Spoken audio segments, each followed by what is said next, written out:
Hey, this is Heidi Dawson. If you love all things health and wellness and style of any kind, hang out here with me each week. I'm obsessed with never-ending improvement, and it's all in an effort to help each one of us live a wildly successful lifestyle. Subscribe today so you don't miss a thing. Hi, guys. Welcome to episode 616 of the Wildly Successful Lifestyle Podcast.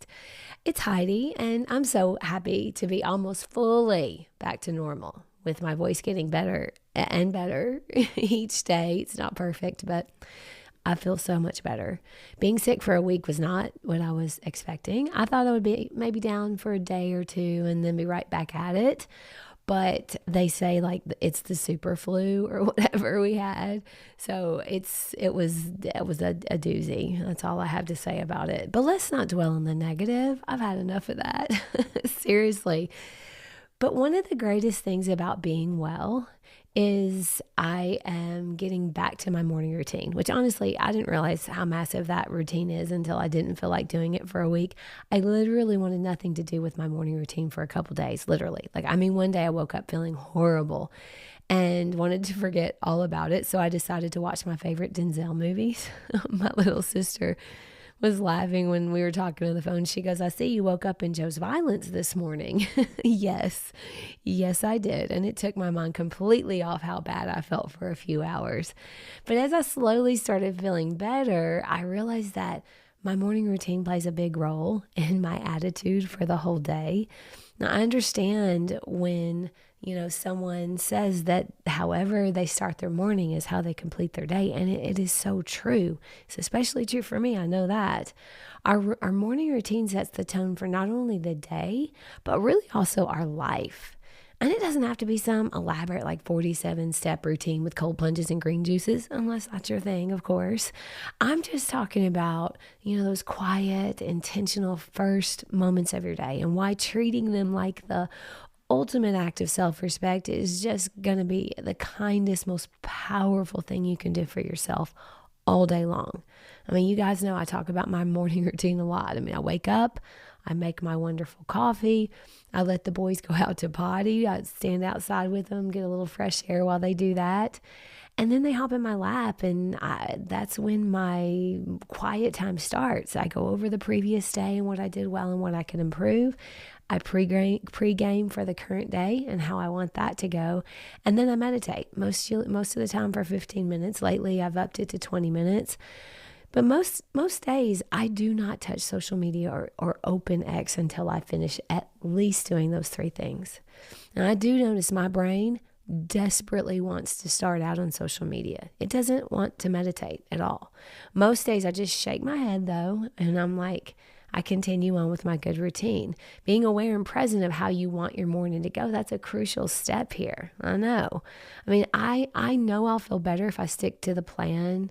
I know that it makes me feel so much better and so much more amazing when I stick to the plan that I have set down for myself rather than letting my brain just run with it.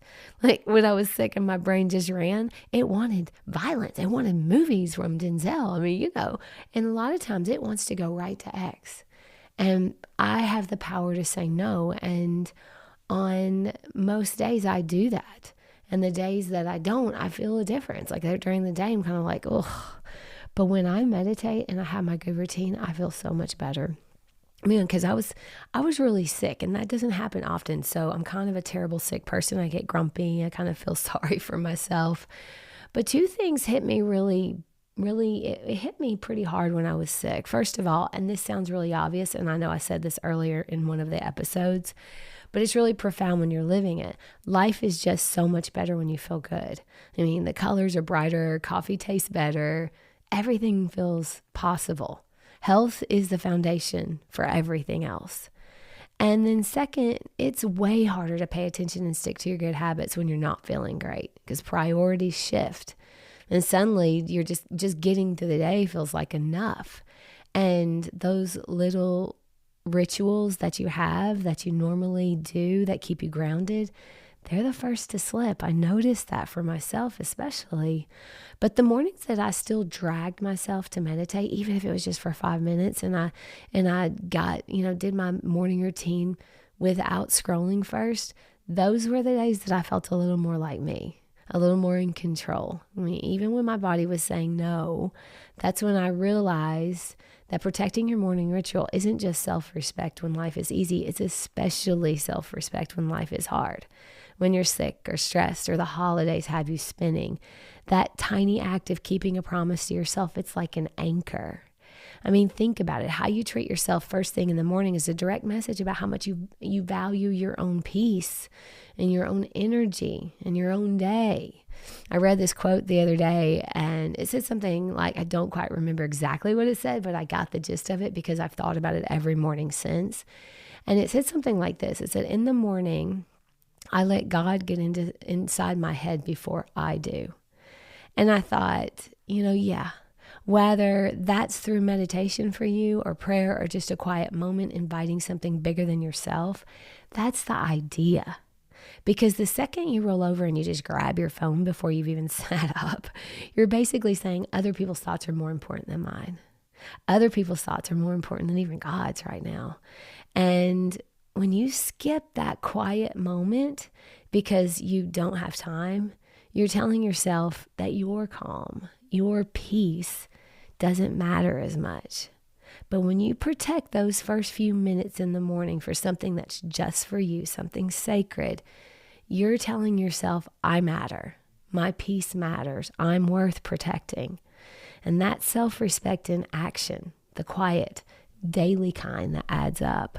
And you don't need an elaborate routine. Literally, mine is just, coffee, meditation, no phone. That's it.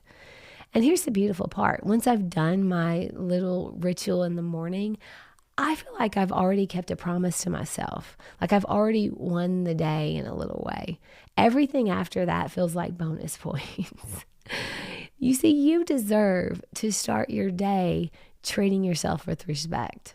And my challenge to you is tomorrow morning, before the world starts whispering, maybe shouting in your ear, give yourself those quiet few moments. Let peace or your own steady breath get in your head first. Treat yourself the way you would treat someone you deeply love, because you are someone you deeply love. You just sometimes need a little reminder. So go start tomorrow like it matters, because it does, and so do you. Share this with one person who matters deeply to you. I love you guys. I'll talk to you in a few days.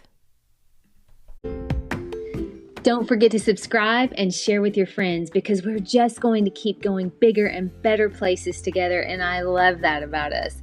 Talk to you in a few days.